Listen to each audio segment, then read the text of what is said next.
tengok sangat. Ada banyak WhatsApp, beratus WhatsApp, ada banyak beratus call. Saya tak boleh nak angkat, saya tak boleh nak bercakap sekarang.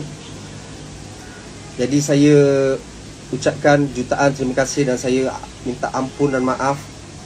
Saya hargai setiap DM, setiap tag, setiap komen, setiap WhatsApp yang masuk dalam telefon saya, setiap call yang masuk, sebab saya tahu semua benda tu adalah kerana kasih sayang, kerana doa, kerana nakkan isteri saya menang, isteri saya sihat. Saya tahu semua menjurus ke arah tu. Jadi saya memang ucapkan jutaan terima kasih. Saya balikkan semua doa-doa tu kepada semua orang yang DM saya, yang tag saya, yang komen dekat Instagram, yang post dekat Instagram masing-masing, dekat Facebook, dekat Twitter, dekat TikTok. Bersama dengan saya berjuang, meminta dengan Allah, mohon dengan Allah kesembuhan isteri saya. Tapi isteri saya bukan milik saya, dia milik Allah. Allah sangat sayangkan dia. Allah pinjamkan dekat saya sekejap je dalam 11 tahun. Dalam 11 tahun. Tapi 11 tahun yang sangat luar biasa untuk saya. Saya bermula daripada tak ada apa-apa. Saya nikah dengan dia, saya tak ada. Saya hutang mas kahwin. Saya tak ada kereta pun, dia jangan ambil saya kalau nak pergi jalan. Saya pindah ke first house lepas tu saya kahwin, rumah saya kosong. Saya duduk dengan isteri saya atas surat khabar, buka puasa, beli dekat bazar Ramadan. Saya cakap dengan dia, sabar, InsyaAllah I akan bagi yang terbaik untuk you. Tapi dia cakap dengan saya, I akan ikut you, apa pun jadi, dia akan ada, I akan ada belakang you, I akan support you. Tapi I nak bagi tahu you, I tak nak susah, dia cakap. Ingat lagi dia cakap, dia tak nak susah. So bila dia cakap tak nak susah, saya tanamkan satu azam yang saya cakap dia takkan susah. Tapi dia kena tolong saya, support saya, doakan saya. Dan dia buat semua benda tu dalam apa saja keadaan. Saya ingat lagi, saya berniaga dekat bazar, dekat Pawai Selangor. Dia tolong saya jual ayam bakar. Dia tak pernah malu pun. Padahal masa tu dia dah jadi artis yang popular pun. Saya apa je bodoh-bodoh je macam tu, orang benar Raja Lawak.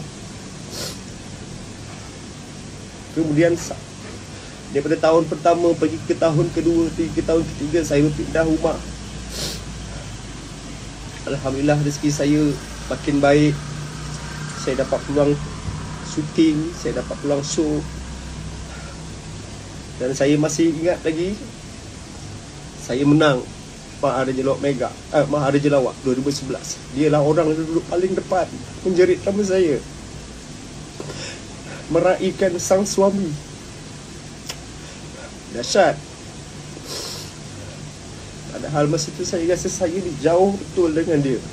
Saya ni memang tak ada apa pun, suap je pun. Orang tak kenal pun sangat. Suap sepatu tak ada. Okay. Kemudian perjalanan diteruskan. Dia bersama dengan saya lagi, jatuh bangun. Saya buat bisnes macam-macam. Sampai ada momen saya almost give up. Tapi dia lah orang yang duduk kat belakang saya, cakap, no, you have to go. You can do this. Dan sebenarnya dia memang tuah saya. Disebabkan dia lah, kalau orang cakap dahsyat lah engkau, pandai berniaga, dah jadi usahawan handal sekarang ni, dahsyat. Ada Bubble Bee, ada berpuluh outlet. Saya nak bagi tahu kat sini apa yang saya ada sekarang bukan pasal saya. Saya tumpang tuah dia. Tuah seorang isteri yang taat, yang setia, yang tak pernah mengeluh, yang tak pernah malu pun bersuamikan swab. Berbekalkan itu, berbekalkan itu, saya ada kat mana saya sekarang. Taklah saya hebat sangat, tapi alhamdulillah. Yang paling penting, insya-Allah saya harap saya dapat bantu ramai orang. Itu perjalanan saya 10 tahun, 11 tahun dengan dia. Saya tumpang lak dia. Lak seorang isteri yang taat, yang sangat penyayang kepada anak-anaknya, yang tak pernah berkira dengan suaminya. Selama hampir 10 tahun, 11 tahun saya kahwin dengan dia tak pernah tanya duit saya. Saya tak pernah ada masalah balik kampung. Saya tak pernah ada masalah tu langsung. Kadang saya dengar orang bergaduh pasal balik kampung. No, saya tak pernah. Sebab mana pun saya nak balik, dia akan ikut. Dia tak kisah pun. Yang penting saya happy, mak saya happy, cukup. Tadi saya dah sebut dia tak pernah tanya pasal duit saya. Ya, dia tak pernah ambil tahu pasal duit yang ada dalam akaun saya. Yang penting saya lunaskan segala keperluan rumah. Bayar rumah, bayar kereta, adakan keperluan dia. Dia tak boleh tak ada maid, tak apa, saya adakan dia maid. Dia tak pernah tanya pun duit saya pergi mana. Okay? Dia tak pernah tanya duit saya pergi mana. Lama kelamaan, bila nak cerita bab duit, dia yang ajar saya untuk tidak berkira-kira dengan duit. Sebab orang yang asyik mengira duit, Allah bantutkan rezeki dia. Saya tanya dia kenapa. Saya tanya dia kenapa nak kita jangan berkira-kira dengan duit. Sebab dia cakap dengan saya, apabila kita berkira-kira dengan duit, kita akan berkira-kira dengan sedekah kita. Ya, make sense. Memang betul. Sebab dia cakap, bila kita tidak berkira-kira dengan sedekah kita, Allah takkan langsung berkira-kira dengan rezeki yang dia nak bagi pada kita. Dan benda tu memang terjadi. Dialah orang yang akan bersedekah ikut apa yang melintas di hati dia. Dialah orang yang ajar saya, yang didik saya untuk jadi macam tu. Orang yang didik saya untuk jaga keluarga, bukan setakat keluarga saya, tapi menjaga keluarga dia, menjaga adik-beradik dia, menjaga adik-beradik saya. Dia didik saya untuk menjadi macam tu. Dan apabila saya buat dan saya ikut, berbalik yang tadi tu, yang orang cakap saya terror sangat, bisnes apa semua bubble bee dahsyat, orang berbaris panjang. Sebenarnya magic tu datang daripada apa yang dia ajar saya. Sedekah jangan berkira, jangan nak sasik kira duit. Sampaikan saya untuk bubble bee saya jadi pelik. Saya cakap saya less of effort sebenarnya untuk bubble bee. Saya tak ada pun buat marketing yang gila-gila pun, tapi Allah gerakkan ramai orang untuk datang support saya berbaris panjang-panjang sampai 3-4 jam. So saya nampak benda tu, dan semua tu datang daripada dia. Jadi kat sini saya nak beritahu, saya memang tak ada apa-apa. Saya kosong.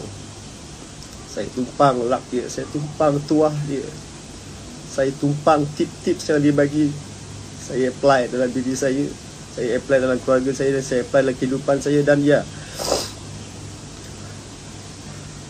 Allah mudahkan banyak kerjaan saya, Allah mudahkan bisnes saya.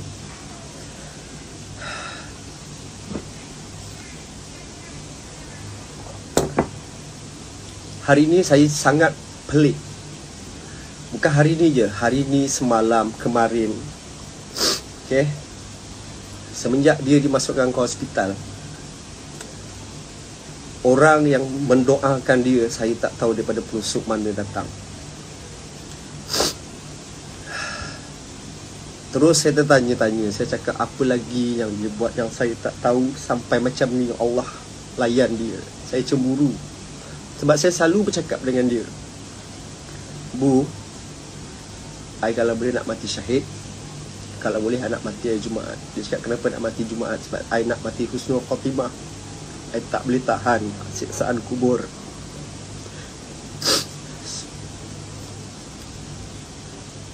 Rupanya dia yang pergi syahid. Rupanya dia yang mendapat layanan cukup istimewa daripada Allah Subhanahu Wa Taala. Orang doakan dia tanpa henti. Orang bantu dia.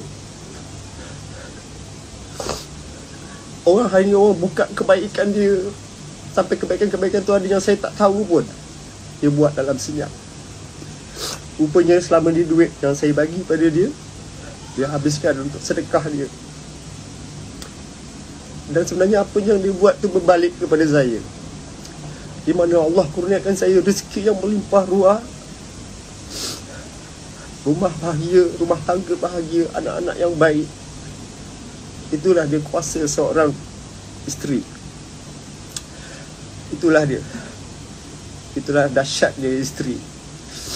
Itulah dahsyatnya Siti Salah Raisuddin.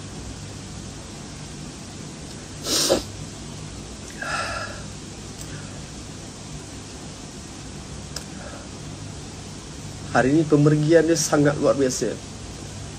Satu persatu Allah permudahkan. Saya masuk ke dalam liang. Bertiga. Saya duduk di tengah. Saya pegang pinggang dia. Saya turunkan dia. Saya ada ketakutan dalam diri. Saya takut berat ke apa. Saya takut. Allahu Akbar. Dia cukup ringan. Cukup ringan. Masa saya sampai ke liang, saya tengok liang tu kecil. Saya cakap Allahu Akbar. Lepas ke. Tapi bila saya masuk dan saya yang turunkan dia dengan 5 orang lagi tu, saya pegang pinggang. Cukup ringan, alhamdulillah. Saya dah senang hati. Ada lagi satu kemuskilan yang saya takut. Saya takut kalau dia dimasukkan ada sangkut. Sebab tadi saya tengok liang dia tak besar, tapi Allah tunjuk lagi dekat saya. Dia turun ke liang tanpa sangkut. Kepala tak sangkut, kaki tak sangkut, badan tak sangkut. Terus masuk dengan senangnya. Just a split second. Saya rasa lagi kebesaran Allah. Saya keluar daripada liang. Abang tu tinggal seorang. Letakkan tanah kat kepala dia. Tutup dengan kayu papan. Tutup dengan tanah. Sekejap settle semua.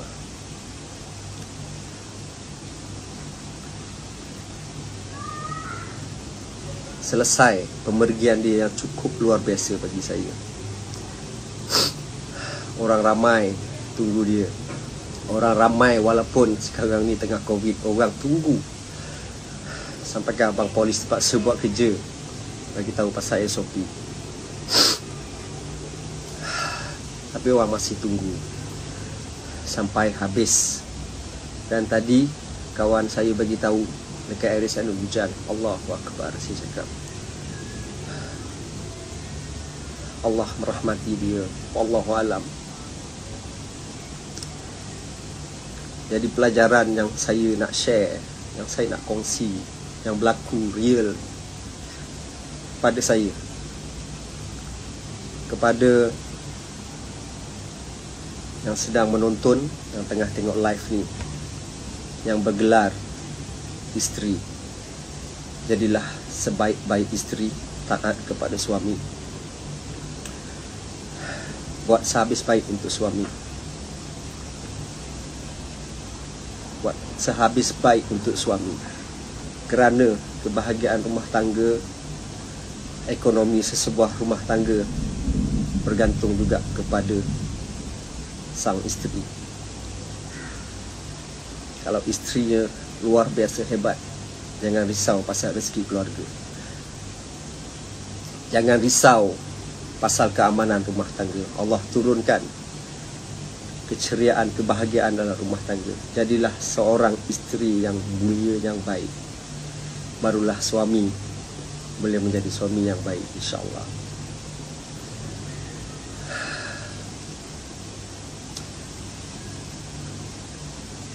arwah saya pernah bergurau dengan dia. Arwah bergurau dengan saya bergurau dengan dia.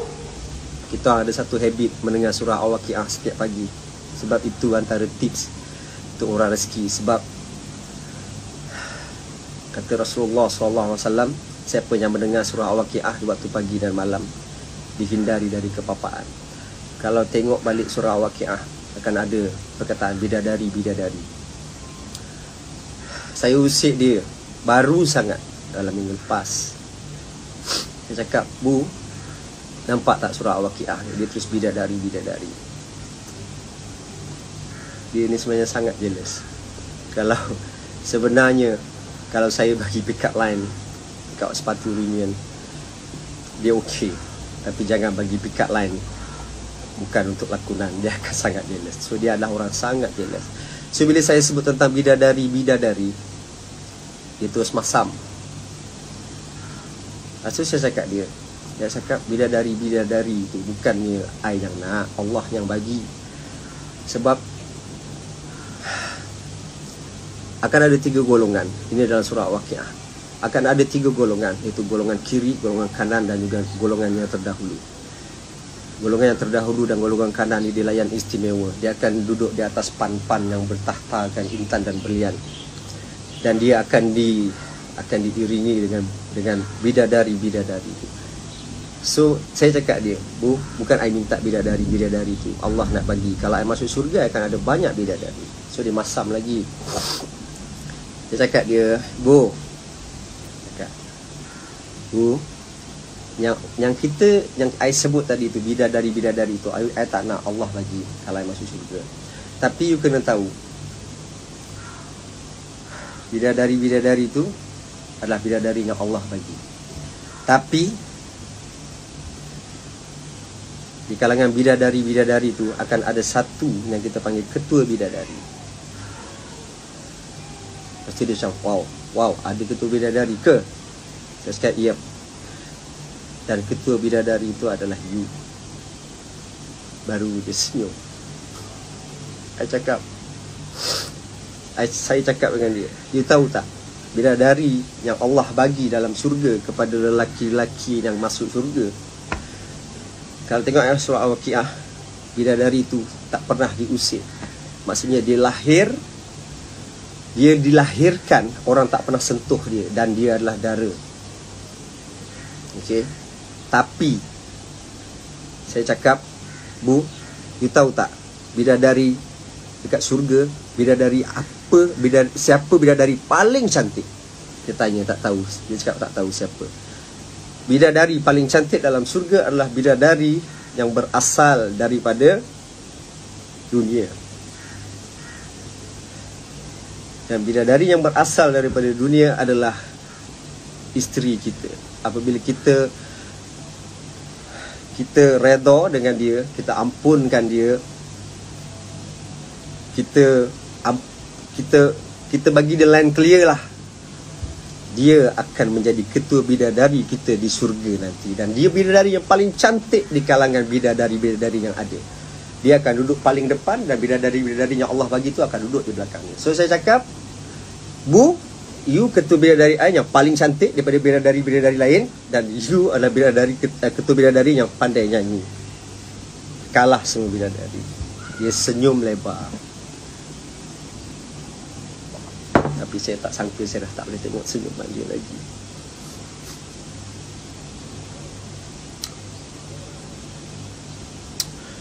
Allahu Akbar.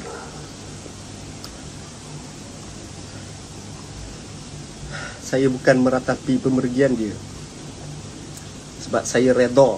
Saya sangat redha dengan pemergian dia. Saya sabar dengan ujian Allah ni. InsyaAllah saya cuba kuat. Tapi saya jealous. Saya belum tahu. Walaupun saya bercita-cita untuk mati pada hari Jumaat, walaupun saya bercita-cita untuk mati syahid, saya belum tentu dapat macam apa yang dia dapat. Sebab tu tadi masa saya pergi jumpa dia, sebab dalam cerita ni hanya saya seorang yang menghadap muka dia. Daripada saya awal pergi hantar dia ke hospital, saya berdepan dengan dia. Dan sampailah tadi pagi saya yang hadap dia untuk cam muka dia. Muka dia bersih, muka dia berseri, sebab dia akan jadi ketua bidadari saya. Saya bisik dekat dia tadi. Saya cakap, "Bu, I jealous dengan you sayang. Allah sayang you, orang sayang you, orang doakan you. I belum tentu sayang dapat macam tu." Saya tahu dia dengar. Saya cakap, "You ready je. Bila you ditanam je, bila 7 langkah I balik, bila you buka mata, kubur you seluas mata memandang sayang. Dan mungkin masa tu malaikat pun malas nak tanya you sayang. Dan mungkin masa tu you dah pegang mic, you nyanyi sebab you suka menyanyi. Sebab orang pernah cakap dengan saya, apa yang kita suka di dunia, apabila kita masuk syurga, benda tu akan ada di syurga." Mungkin dia sedang menyanyi di depan ratusan juta orang. Allahu Akbar. Pelajaran yang sangat luar biasa. Sangat luar biasa.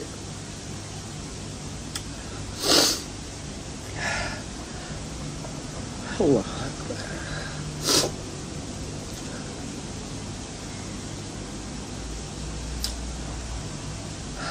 Tadi bila saya balik rumah, dalam perjalanan saya duk fikir. Saya cakap, macam mana saya nak cakap dengan anak-anak saya. Sebab anak saya tak tahu. Sebab masa mak dia pergi, anak saya baru tidur. Sebab pada pukul 2 pagi doktor buat video call, dan kita orang dapat bercakap. Walaupun rumah saya koma masa tu, rumah saya tak sedar pun. Semua budak pun dapat bercakap. Lepas tu budak nak tidur. Dan apabila saya tahu rumah saya dah tak ada, saya tak kejut anak-anak saya. So tadi bila saya dah sampai rumah,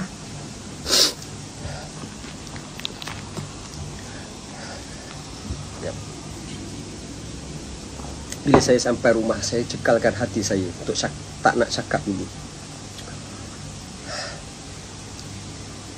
Saya masuk di pintu, saya saja nak elakkan anak saya.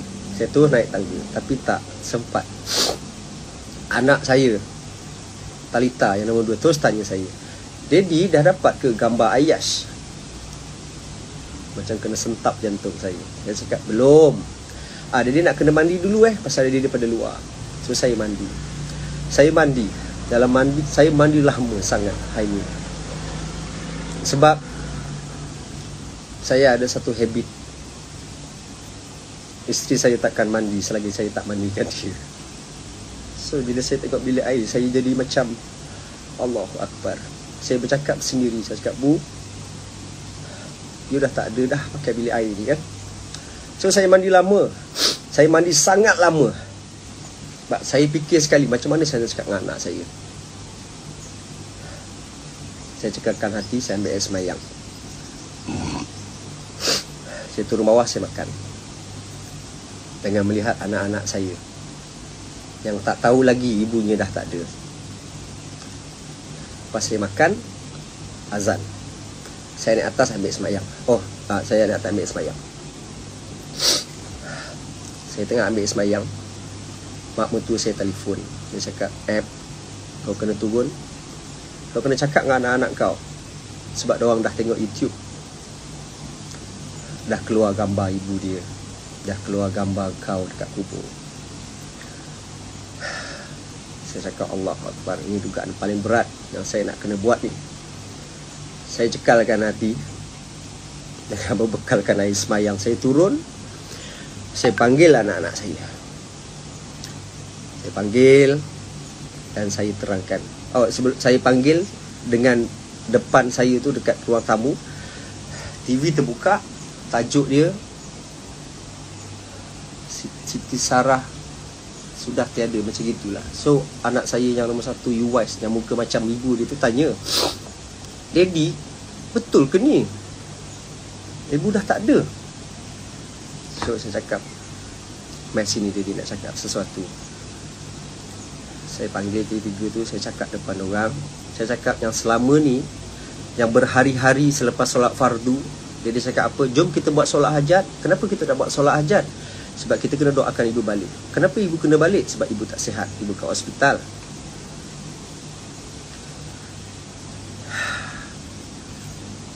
Saya cakap, sebelum ni kita buat solat hajat kan, untuk ibu balik. Cakap, tapi sekarang ni Iwais, Talita, Matin, ibu dah takkan balik rumah kita. Semua diam. Ada yang faham, ada yang tak faham. Yang tak faham mungkin anak saya Matin 6 tahun. Tapi dia nangis. Dia nangis teresak-esak yang teruk. Sebab dia antara yang paling rindu dengan ibu dia. Sebab dia sangat manja dengan ibu dia. Saya terangkan satu persatu. Teruk dia menangis. Allahu Akbar. Koyak saya. Teruk dia menangis. Saya cakap, kita berdoa dengan Allah, kita nak ibu balik.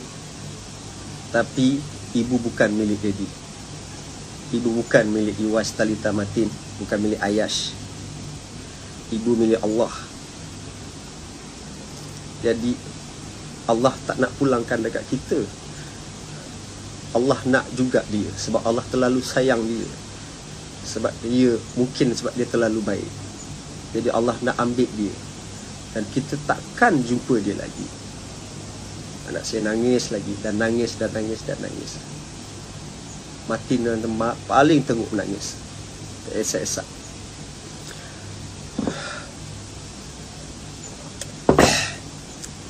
Tapi lama-lama dia faham juga. Dia faham juga. So saya cakap, ibu pesan Iwais, Talita, Matin, Ayash kena jadi anak soleh dan solehah. Sebab bila ibu dekat sana, harta dia adalah anak-anak dia. So dia nak anak-anak dia jadi anak yang soleh, solehah, pandai mengaji, sembahyang, dan semua alhamdulillah faham. Allah kurniakan lagi kemudahan buat saya. Lepas tu terus saya ajak anak-anak saya semayang. Tapi bezanya kali ni, tiada solat hajat. Tiada solat hajat. Ada juga yang tanya, kenapa kita tak solat hajat hari ni? Tak apalah, kita simpan dulu solat hajat kita. Lepas saya solat asar, saya terus berdoa. Saya cakap, ya Allah, bimbing hatiku, bimbing hati anak-anakku untuk menjadi seperti Siti Sarah Raisudin. Dia nak sangat anak-anak dia jadi anak yang tak langsung kedekut, selalu bersedekah, jadi anak yang baik, anak yang berbaik, yang berbuat baik kepada semua manusia. Dalam doa tu semua menangis. Allahu Akbar. Tapi InsyaAllah dia faham. Lepas satu bab, ada satu lagi yang saya cuba sampaikan. COVID-19 is real. Sebelum perginya isteri saya, mate saya telah pergi dulu minggu lepas, hari Jumaat. COVID-19 is real. Dulu saya orang yang tak berapa percaya pun dengan COVID. Tapi bila kena batang hidung saya, COVID-19 is real. Sebab tadi sebelum saya keluar daripada ICU, lepas tengok isteri saya,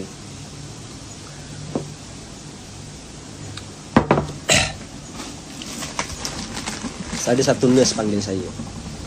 Dia cakap, Shu'aib, akak tahu tentang Sarah ni memang viral, semua orang mendoakan dia. Tapi akak nak sampaikan sesuatu.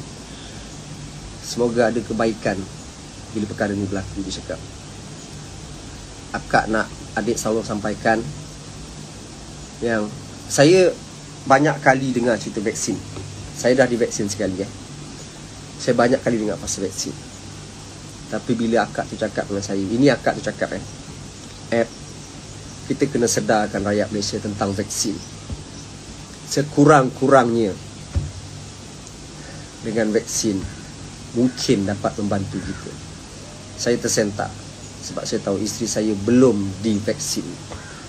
Isteri saya punya keadaan adalah dia punya paru-paru almost infection tu almost semua bahagian di paru-paru dia. Sampaikan paru dia tak boleh nak bekerja untuk proses oksigen. Dan bukan tu saja, dia menyebabkan semua organ badan dia tak berfungsi dengan baik. Jadi saya rasa macam kemungkinan juga pasal dia tak vaksin kot, Wallahualam. Tapi saya sampaikan ni sebab akak tu suruh saya sampaikan. Jadi kalau berpeluang untuk ambil vaksin, ambil vaksin. Di saat macam ni, kematian hari-hari. Kematian hari-hari. Dan COVID kalau nak terjadi sekejap saja. Dan bila terjadi, there is no U-turn. Saya ingatkan isteri saya akan sihat. Wallahi, saya cukup yakin. Tapi bila saya berkomunikasi dengan doktor, antara yang memang doktor akan selalu cakap adalah, Sueb, isteri awak punya lung ni memang dah penuh dengan COVID. Sebab tu dia tak boleh nak function, Sueb. Itu yang saya selalu dengar. Itu pertama saya cerita pasal vaksin yang saya makan. Tekak saya jadi kering.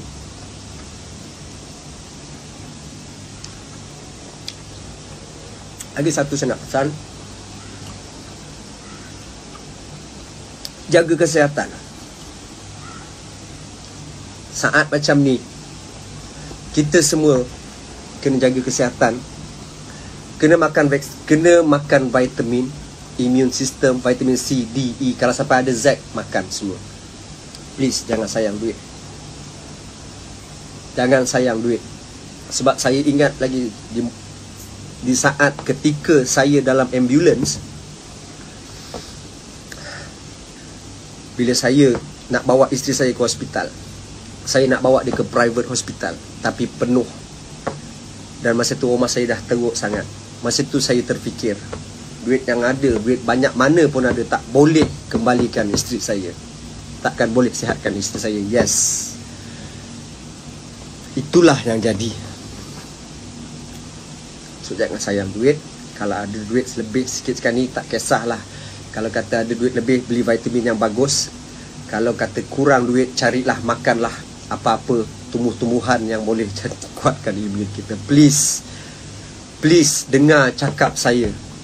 Please jaga kesihatan. Sebab saya orang yang memang tak jaga kesihatan sangat. Saya jarang makan vitamin.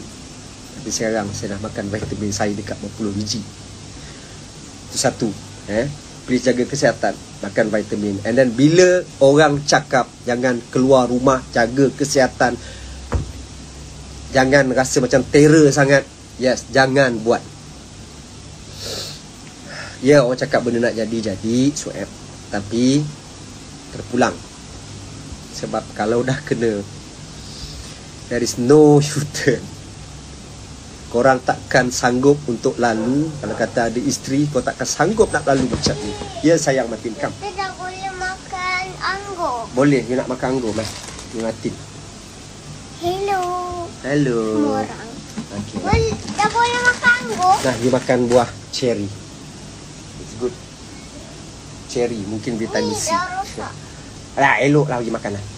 Jap. Okay, you ambil yang lain. Jap, pelan. Okay, go. Okay dah, bawa plastik ni keluar. Masuk dalam. Go. Tutup pintu sayang. Yuwas. Yuwas, jap. Sini jap. Saya nak tunjuk Yuwas Al-Qarni. Okay, ibu kan.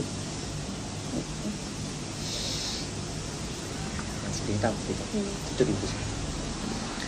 So, please jaga kesihatan, makan vitamin. Ini bukan masa lagi nak berteka-teki. Bukan. Kita tak tahu lagi ke depan apa yang datang. Mula-mula COVID-19, varian Delta plus. Ingat handphone ke benda ni? Ada plus-plus. Kita tak tahu ke depan macam mana pula cara dia datang. Kita tak tahu. So makan vitamin, jaga kesihatan. Tanya orang kalau duduk kampung apa semua, tanyalah, makanlah apa yang boleh makan. Satu. Lepas tu sekarang, kalau siapa-siapa yang kena COVID, saya pesan dengar cakap saya ni. Bukan nak mengarah, tapi saya buat mistake. Dekat setiap rumah, kalau orang tu kena COVID positif, make sure dalam rumah tu ada oximeter. Oximeter tu apa? Yang buat cek oksigen dalam badan. Make sure 96 ke atas. Apabila 96, dia tak ada 96, bila dia turun 95, 94, jangan tunggu lama-lama, terus pergi hospital. Jangan belagak terror. Wife saya ada satu hari tu dia cakap oksigen dia 93, 94. Saya cakap apa? InsyaAllah tak ada apa. Okey. Bila saya lambat sangat bawa dia pergi hospital, tak ada dia lagi hari ni. Faham kan? So make sure. Tak ada duit, carilah mana duit, pinjam ke apa ke, beli oximeter, check. Turun je, terus pergi hospital. Okay? Oximeter sangat penting untuk pesakit COVID. Okay? So tadi saya cakap vitamin,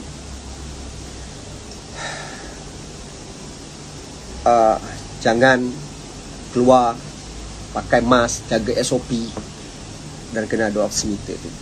Okay? Dan ya, itu untuk itulah dia.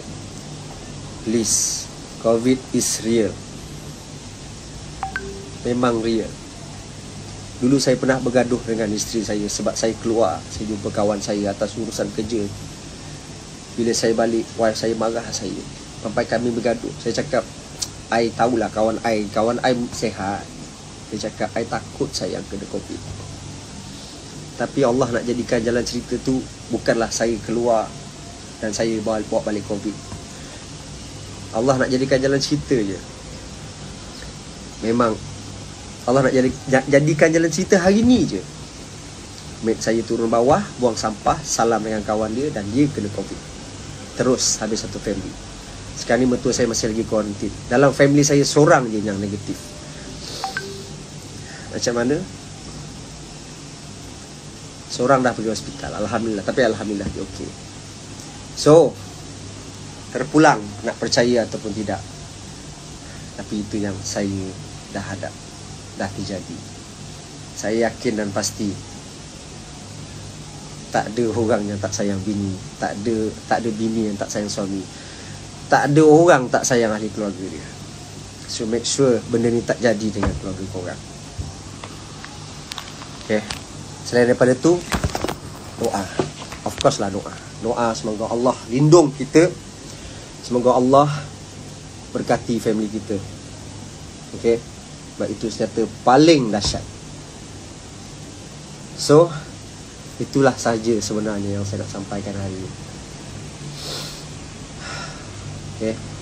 Saya mohon maaf pada kawan-kawan saya. InsyaAllah nanti saya akan balas semua WhatsApp, semua tag dekat DM. Saya akan balas insyaAllah. Tapi saya ambil masa sikit. Sekarang saya tengah nak setting otak, nak biasakan diri tanpa orang rumah saya. InsyaAllah.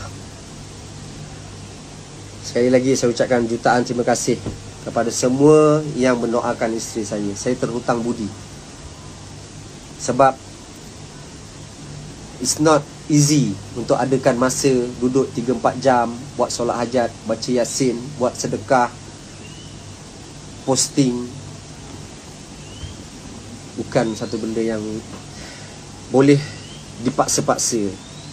Okay, so saya ucapkan jutaan terima kasih. Saya ucapkan jutaan terima kasih kepada semua. Okay.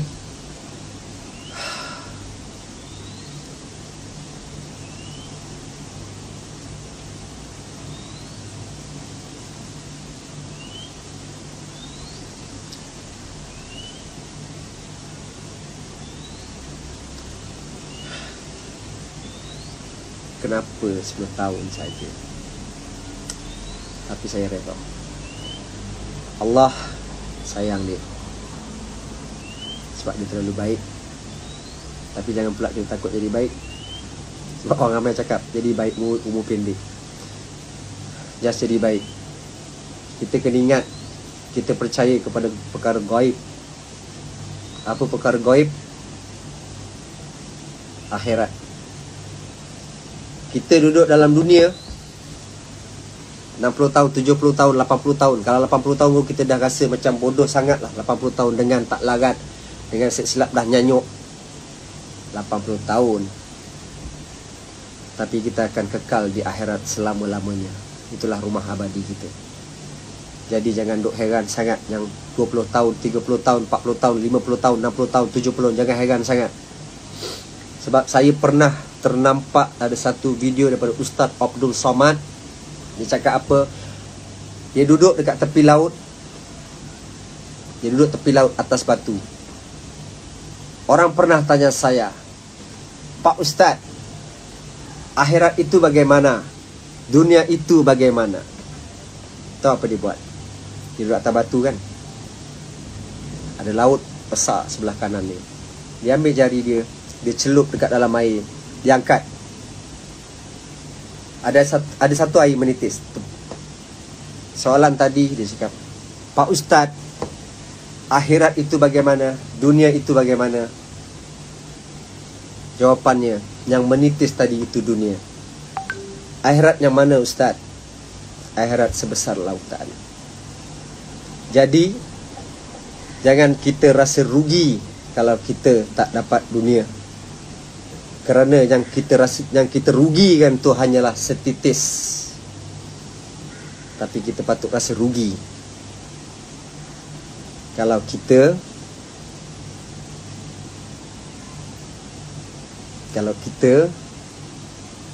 kehilangan akhirat. Jangan sombong dengan dunia, kerana dunia hanya setitis. Setitis je. Akhirat abadi, kekal selamanya. Kita takkan pernah sanggup apabila dimasukkan ke dalam kubur. Bila orang yang datang tengok kita melangkah 7 langkah, apabila malaikat datang bertanya soalan-soalan yang kadang-kadang kita takut kita tak boleh jawab, kita kena bantai. Kubur kita akan sempit, sampaikan tulang rusuk kiri dan kanan bertembung, dengan gelap, dengan ada kalajengking, dengan ada ular dan lagi benda-benda bisa yang lain. Cukuplah kita duduk dalam bilik yang ditutup pintunya, tak ada cahaya masuk, gelap pun dah rasa separuh mampus. Kubur tak besar pun, tak besar.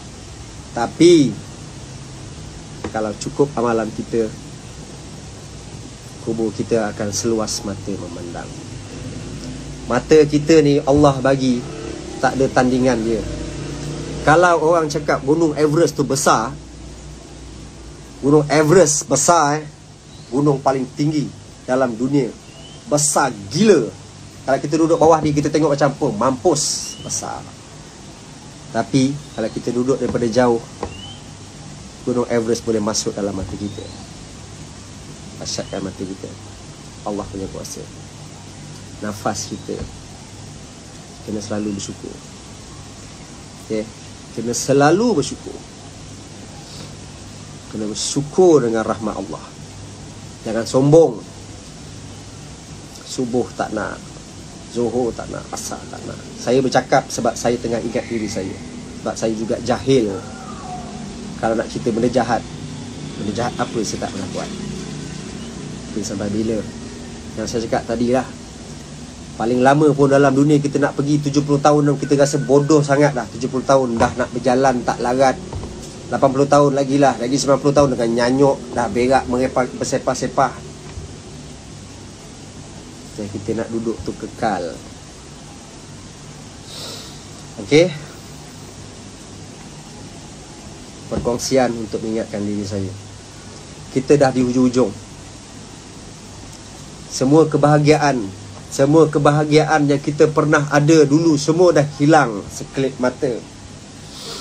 Dulu saya jadi artis, saya dipuja-puja, saya pergi show orang jerit, saya pernah show depan berpuluh ribu orang, pergi mahar jelawat tour dekat Penang sampai pecah-pecah pintu, orang berhimpit-himpit, agak-agakkan sepatu, ya best. Tapi mana benda tu? Hilang. Benda tu dah hilang, sahabat. Yang kalau ada artis yang tengok, mesti dia faham. Yang sibuk dulu berlakon siang dan malam, bila ditanya jadual berlakon 2 tahun penuh. Sekarang mana job? Tak boleh berlakon, duduk rumah. Bila duduk rumah ada duit pun dah nanti kurang. Kebahagiaan kita tarik. Kebahagiaan kita dah ditarik. Allahu Akbar. Kalau kita dengar cerita pasal Dajjal, wow, Dajjal ni gila lah. Kita tak boleh keluar rumah tau. Jangan keluar rumah. Kalau kita jumpa Dajjal, habis kita. Sekarang Dajjal belum turun, kita dah tak boleh keluar rumah. Itu belum lagi lalu duhon. Dulu saya bila dengar cerita pasal Dajjal, pasal duhon, saya rasa apa? Benda kau merepek ni.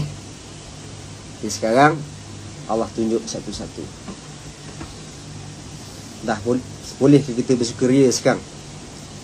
Artis-artis yang ada kat sini yang tengah tengok, mana kebahagiaan kita yang dulunya bila kita nak pergi show, kita akan jumpa kawan-kawan kita bertepuk tampar, balik duit beribu-ribu. Sekarang mana? Tak ada, sahabat. Show tak ada, syuting tak ada, program TV tak ada, nak berlakon tak boleh. Mana kebahagiaan itu? Allah ambil. Dan sekarang kita pun tak tahu apa yang akan jadi besok. Kita tak tahu besok berapa ramai orang mati, berapa ramai orang kena positif COVID. Dan kita tak tahu besok apa virus COVID nak datang lagi. Jenis apa pula? Yang sekarang ni Delta Plus. Macam saya cakap tadi, ingat ni telefon ke apa, kau nak update macam ni. Kalau kita cerita vaksin pula, berapa banyak vaksin yang kita nak kena cocok pula. Wallahualam. So ada 500,000 lebih orang tengok ni. Alhamdulillah. So terenung balik. Zoe, Remy. Saya pernah syuting dengan Remy Ishak. Dulu kalau nak cerita zaman syuting, memang saya cakap tadi lah, jadual penuh setahun 2 tahun. Sekarang memang kita dah diambang hujung sangat. Please, sedar benda tu. Jangan duduk dalam hayalan lagi. Kena buka mata. Allah marah dengan kita. Allah tengah uji kita. Kalau kita tak buka mata lagi, wallahualam bisawab. Saya cakap real. Benda ni memang real. Okay? Kebahagiaan kita Allah dah tarik satu persatu. Kita hanya boleh jumpa kawan-kawan kita macam ni, Zoom meeting, Google Meet. Bayangkan kalau suatu hari yang kita nak cerita dukhon, apabila satelit, kita pakai internet sahaja satelit. Bayangkan kalau satelit tu dah hancur ke atas tu, apa yang kita tinggal?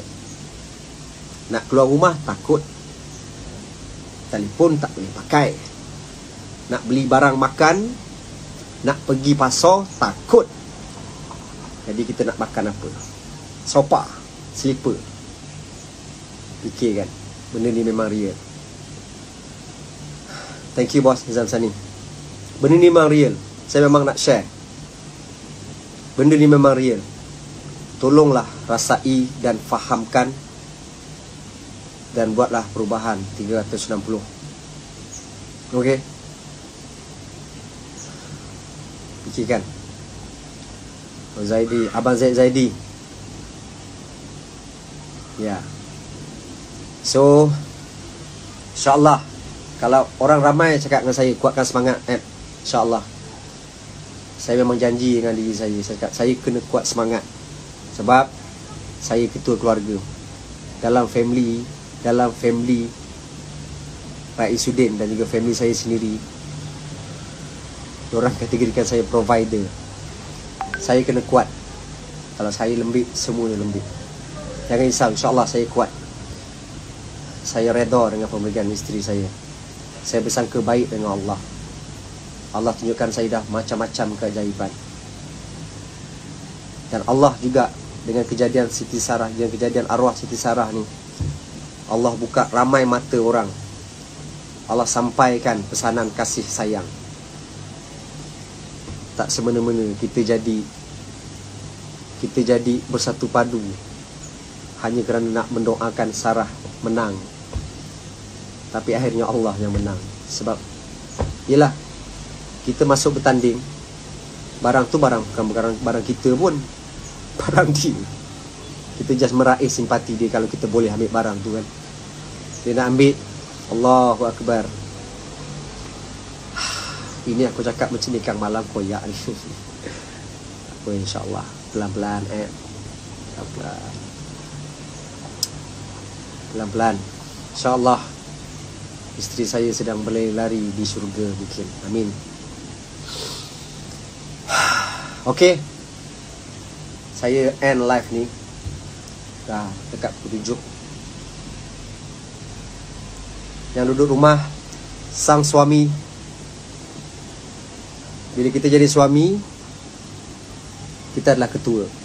Tahu tak macam mana kita nak rasakan yang diri kita ni dianggap ketua? Dulu masa saya kahwin, Adik Alfian ajar saya. Adik Alfian yang buat lagu tu. Saya Adik Alfian rapat dengan arwah. Dia cakap apa? Bila macam mana cara nak tunjukkan kita adalah ketua keluarga, kita kena jadi imam.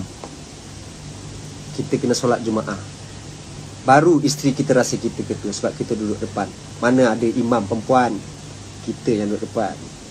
Macam kita lelaki, bila kita pergi masjid semayang, kita pergi masjid semayang, ada imam dahsyat kan, baca ada bagi khutbah. Kita rasa apa? Kau memang ketua lah kan. Sama juga dalam rumah tangga. Hidupkan sunnah semayang berjemaah, suami depan, kalau ada anak lelaki jadi makmum, isteri duduk belakang. Barulah ketua. Barulah bini kita rasa apa? Baru ketua duduk depan kan. Solat malam-malam kena baca kuat-kuat, baru ketua. Ini cakap je ketua. Solat jemaah tak pernah. Macam mana bini kita nak rasa yang dia ni adalah pengikut kita? Betul tak? InsyaAllah. Allahu Akbar. Itu je lah yang saya nak cakap. Okay, saya harap ada kebaikan yang dapat daripada live ni. Sekali lagi saya ucapkan jutaan terima kasih atas doa-doa untuk isteri saya.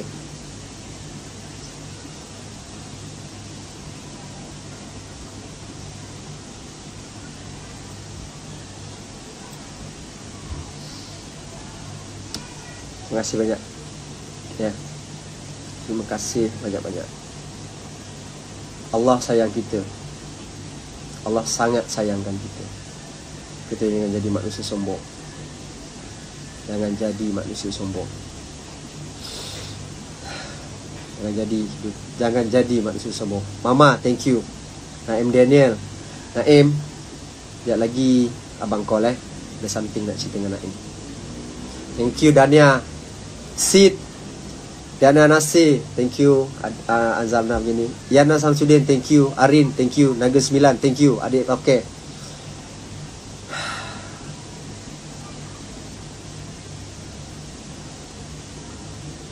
Thank you. Ni Arsyad Akmal, Free Factor, thank you. Datuk Fiz Virus, saya minta maaf. Saya belum call awak, saya belum reply WhatsApp awak, saya minta maaf. Saya hutang budi banyak dengan awak. Itu sajalah yang saya nak kongsi. Last lah saya minta doakan lagi sekali kekuatan untuk saya. Doakan anak saya Ayash Affan dekat hospital. Semoga dia kuat, semoga dia cepat sehat, semoga cepat paru-paru dia membesar, insya-Allah. Semoga asbab video ni, live ni, lepas ni, yang dah berumah tangga, berkasih sayanglah dengan pasangan kita. Belum lambat lagi. Hidupkan sunnah, solat jemaah, mengaji kat rumah. Buat. Mira Fiza, thank you. Bekin, thank you. Okay. Semoga Kak Nazia Mustafa, thank you. Miss Nana, thank you. Ini bos Syah, thank you Syah. Semoga dengan live ni jadi asbab untuk kita reset balik, duduk balik dengan pasangan kita, plan, new plan. New plan tu apa? Dah ada jadual dah. Sehari 5 kali solat jemaah. Lepas solat jemaah, kalau nak buat solat taubat, silakan. Buka kitab, baca hadis, kongsi cerita, kongsi hadis dengan anak-anak. Baru cun. Marah anak kita kalau mengidolakan BTS, Blackpink. Tak maaf cakap Tak maaf cakap. Kalau rasa ada apa, ARMY apa semua, saya minta maaf cakap. Bukan itu yang patut kita idolakan. Terang nyata lagi bersuluh. Siapa yang kita idolakan? Manusia paling mulia dalam dunia. Allah tu maha bijak, maha segala. Allah turunkan Nabi Muhammad SAW. Kita ni umat Nabi Muhammad. Allah turunkan Nabi Muhammad SAW. Dia dah bagi contoh dah. Apa yang kita susah sangat tak erti. Kenapa yang nak idolakan Blackpink, BTS? Dapat apa? Pahala pun tak dapat. Kita kena idolakan Nabi Muhammad SAW dan juga para sahabat. Lepas tu kena selalu baca hadis. Sebab dalam setiap hadis, dalam setiap cerita para sahabat dan juga Nabi Muhammad SAW, sebenarnya cerita-cerita tu adalah pengajaran untuk kita. Dan dia nak kita ambil contoh, ikut kepribadian Rasulullah. Semua settle. Apa susah? Ni saya cakap pasal apa? Saya ingatkan diri saya. Sebab saya ni jahil. Saya jahil.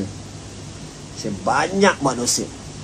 Tapi kalau kita rasa dosa kita banyak, dosa kita besar, kita kena ingat pintu taubat lebih besar daripada dosa kita. Apa kita risau? Taubat, settle. Kan? So reset balik. Tak payahlah nak idolakan Mak Saleh ke apa, tak payah kot. Dah ada dah idola kita. Simple je, ikut je. Wallahu alam. Saya tak pandai berkata-kata. Ini saya berkata mengikut hati saya. Sebab mungkin isteri saya nak saya sampaikan macam ni. Dan saya percaya isteri saya masih ada dalam rumah saya. Saya percaya sangat. So saya kena tunjukkan sesuatu kepada arwah. Okay. So saya end live saya ni. Saya minta ampun dan maaf atas segala kesalahan saya selama semua orang kenal saya minta maaf sangat. Yang ada termaki saya apa semua, saya maafkan awak. No worries. Yang maki saya pasal SPRM semua, jangan risau. Clear. Semua settle. Saya takkan membebankan semua orang. Sebab saya tak nak membebankan diri saya. Saya ni lagi banyak dosa yang saya nak kena settle lagi ni. Okay. So itu saja. Alhamdulillah. Saya seseronok. Salam maghrib. Jom lah. Okay, jom kita hidupkan sunnah, solat jemaah, kita berkasih sayang dengan pasangan kita.